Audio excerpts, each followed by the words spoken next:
Assalamualaikum warahmatullahi wabarakatuh. Salam sejahtera semuanya. Pada kesempatan kali ini, saya, Dinda Putri Yuliandra, beserta teman saya, Ian Sopianudin, akan mempresentasikan hasil diskusi kami, yaitu proses berpikir abduktif dalam matematika. Perhatikan baik-baik ya. Selanjutnya, kita akan berawal dari pengertian berpikir abduktif terlebih dahulu. Berpikir abduktif. Berpikir adalah sebuah cara yang dilakukan guna menambah pengetahuan. Nah, yang kedua itu abduktif. Abduktif ini ada dua pendapat. Yang pertama menurut Ahmad dan Sigit, dan yang kedua menurut Yu dan Zenes. Menurut Ahmad dan Sigit, abduktif adalah sebuah penalaran dari sebuah fakta ke tindakan atau keadaan yang mengakibatkan fakta tersebut terjadi. Nah, jadi ada stimulus eh, yang mengakibatkan fakta itu terjadi.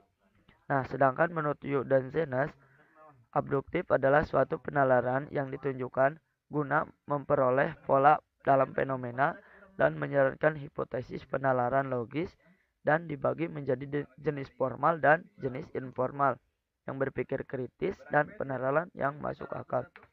Nah, jadi dapat disimpulkan berpikir abduktif ini yaitu cara yang dilakukan untuk memperoleh pengetahuan dengan menghubungkan fakta suatu masalah yang kemudian dicari proses penyelesaiannya sampai mendapatkan kesimpulan terbaik yang masuk akal.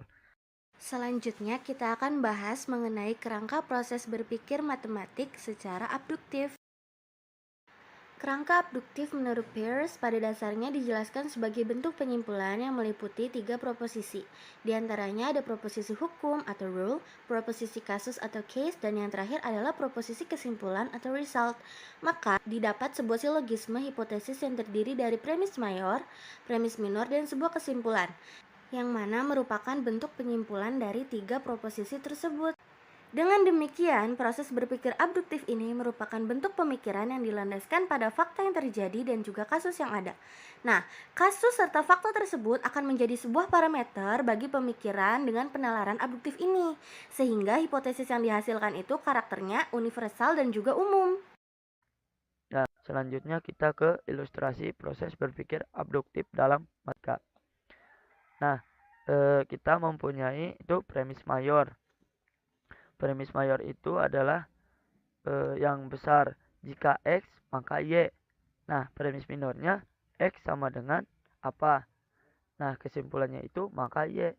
Dari rumus di atas dapat ditarik kesimpulan bahwa proses berpikir abduktif ini adalah tahap awal dalam penelitian karena sebagai bagian dari hipotesa atau dalam bentuk silogisme. Maka penggalian atas fakta menjadi tidak begitu penting.